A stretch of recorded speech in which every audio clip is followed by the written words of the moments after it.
Today, windy, 17th of April, day 25 of lockdown. We did a clap last night again, so I'll post that. Yeah, clap for carers. I can't remember now, I think it's about 1,300 deaths. Or was it 1,400? I don't know. I've lost count now. But it was, root cam. 9 weeks since I've been to the hairdresser, so it's going to be interesting.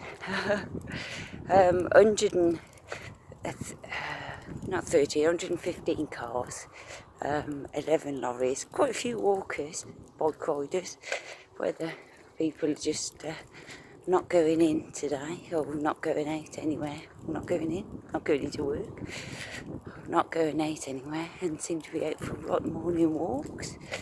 So, but yeah, not so sunny, not got the shadow on my face today.